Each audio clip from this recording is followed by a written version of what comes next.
joined the New York Cycle Club in 1957-58. I was a speed skater, and cycling was kind of the off-season, exercise, alternate training. And I still ice skate, but somehow cycling is taking over my life. I got into skating because ice skating seemed to be the only thing that I could bond with my father.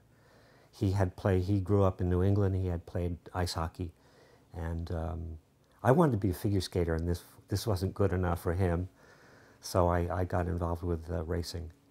And when I started cycling over many years, I remember he was not too pleased with that either. There was some comment about, when are you going to grow up and stop riding that bike?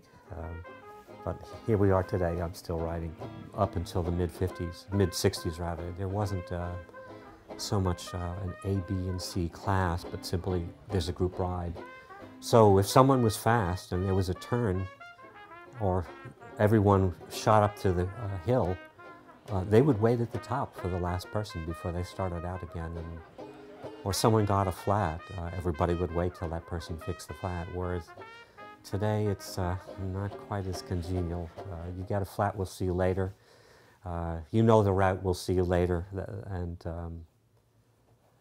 I guess because then there were so few cyclists that there was this real sense of, oh, you want to do this very special thing, and there was a lot of camaraderie. So there was this very automatic, supportive attitude. Interestingly, there were very few accidents that I can recall because people didn't have the sense that they were training for the Tour de France. They just were just going out to have some fun. Those were the only two bikes, and it was pretty hard to find a 10-speed. I had been using, when I started, I had been using a track bike that I got from Thomas Avigna, who, old Italian fellow. He had a bike shop on 119th Street between Park and Madison Avenues, and he was essentially the only one who was bringing in 10-speed bicycles as well as track bikes. In my neighborhood, I grew up in the housing project in back of Lincoln Center, and on, I think it was like 68th Street, there was an old Italian man who made frames in the back of his shop. And my church was like across the street, and every morning I'd come out and I'd see these guys, elderly men, with the wool outfits and the whole racing jerseys, and it really got me pretty excited. And so I would hang around, would talk to these people, and they started lending me road bikes. Usually always too small for me, but I didn't have that much seat post, but still. And the first road bike that I owned by myself, of all places, came from a store called E.J. Corvettes. Hard to believe. This was kind of a new concept discount store, which went out of business maybe 15, 20 years ago. They had a store right by the 3rd Avenue L on 42nd Street. And my mother was looking for appliances, and one day I went in there with her, and up high on a stand was this grape-colored bicycle, and it was $100. I brought Raoul down, and he looked at it, and he said, yeah, it's a good bike. It has the Campagnolo gears and Campagnolo this, and so that really impressed him. And I bought the bike. Of course, my parents thought I had lost my mind. $100 for a bicycle? What's wrong with you, kid? But I'm still doing it. The other odd thing was that the bike, the name was, the brand was Girandango. For those who know, Girandango was a preeminent racer in the Tour of Italy for many years. I think he won it 4 times. This bike had tubular tires, or what's known today as sew-ups. This Girandango that I bought, and that's been the only tire I've ever used my entire cycling career. When I joined the club, I guess at that point I had the Girandango. That would have been, I bought the bike, I think, in '56 or '57. And everyone was very impressed when I went on this club ride. I was a pretty decent climber. Most of the people in the club must have had some kind of financial power because they were all riding bikes that could not be bought in this country at that time. I remember one that I was absolutely enamored with was a Cinelli, Super Corsa. And I had to have a Cinelli. And so there were none to be had in this country. I wrote the company, Cino Cinelli, and his wife Heidi wrote back to me and said, yeah, we'll sell you bikes. So I started bringing in Cinellis in groups of 4 over 2 or 3 years. And so now I had my Cinelli, and that I somehow felt that now I'm really a member of the New York Cycle Club because I have this real sharp bike. A funny thing is today, people really, these bikes are very collectible, and when I first got the Cinellis, they had fenders on them, and I thought, my God, these, I got cheated. Racing bikes don't have fenders. But it turns out that all the European racing bikes had fenders, and we went to the pier somewhere in Brooklyn, took those fenders off and threw them away. And today, people who are collecting these bikes are paying $1,200, $1,500 for a pair of Cinelli fenders, if they can be found at all. There were hardly any places in New York where you could buy the type of bikes that we see today. I remember when I got involved with AYH, people would say, well, you know, what kind of bike do you have? Do you have a 10-speed or a 3-speed? And the 3-speed was the English, with the Sturmey Archer gear, the internal hub. And the 10-speed was, of course, 5 sprockets in the back and 2 in the front. Yeah, the other thing that I mentioned, these 3 shops, Bob, the Italian builder over on West 68th Street, Tom Vigna. There was a German man in Bronx, I think near City Island, called Adolf Jr.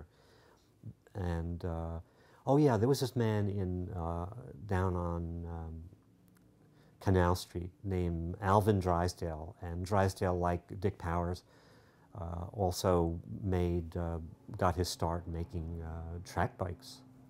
There was Adolf Jr. in the Bronx, who was a bike importer and parts. Tommy Avina, whose main stable was Frejus bikes, which are very collectible today. Frejus, Attila, I believe, or Atala was another brand that he sold. And Alvin Drysdale, who made track bikes starting in the 20s. And I know Drysdale was working up into the mid-60s because I used to go to his loft on Canal Street and watch him work. It was quite exciting. So those were the main bike people in New York.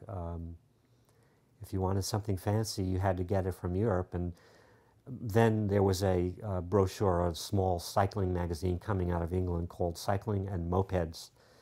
And I remember it was a month, so I think it was a weekly.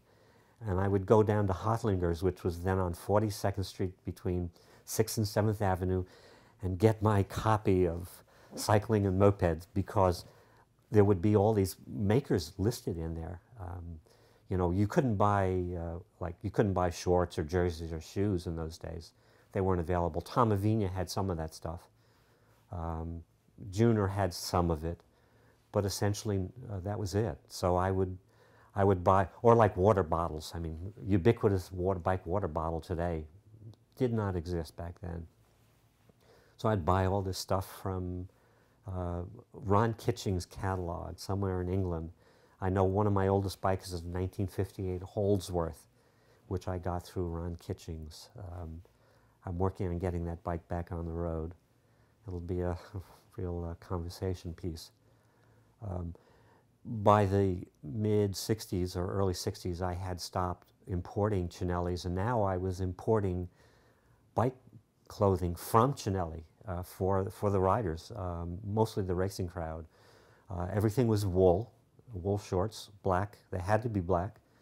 Wool jerseys, and shoes which had a nail-on cleat. The pedals being what they call now, I guess they call them rat trap pedals. You have the toe clip and a strap. And I was importing this stuff from Cinelli when I was in college, and I did very well.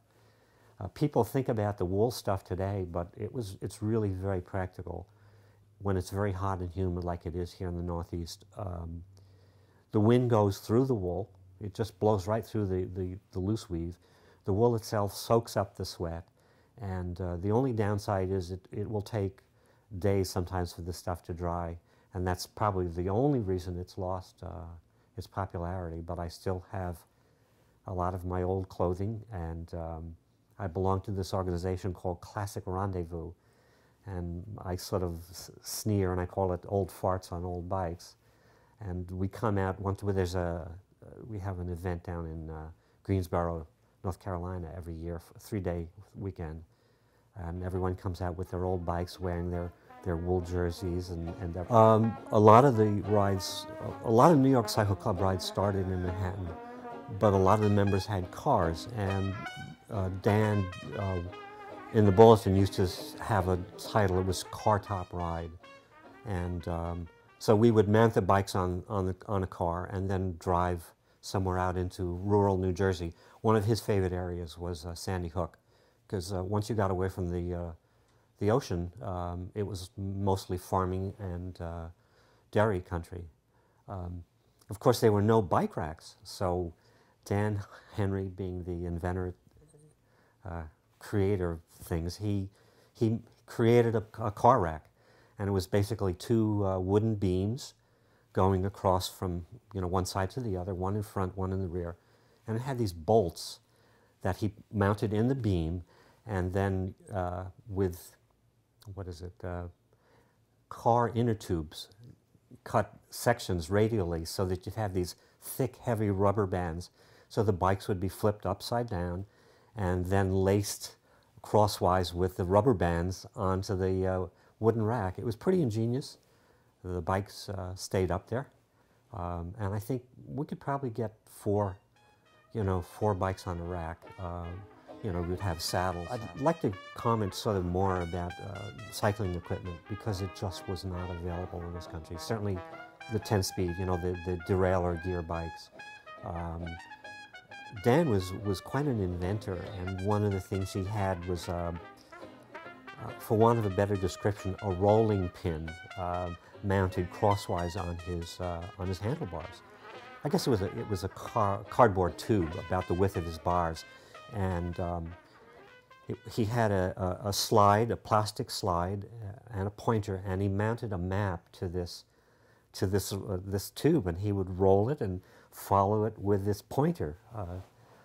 The other one is he had a man who was working out in Queens named Dick Powers, quite a famous track bike maker. I think going back to the 1920s, because New York was a very important center for six-day racing. And Dick Powers made for Dan a bike that had spring-mounted chainstays. So the chainstay that would be on the bike, the original one, would be short, and it would have a hinge, and then a second chainstay would be mounted in there, and a spring from one end would go up to some attachment behind the seat, and the wheel then would, so the wheelbase was immense, but Dan had some kind of kidney or lower back issue, and so he would just kind of, on rough road, you'd see him going boing, boing, boing. It was funny, but it worked. It was very comfortable.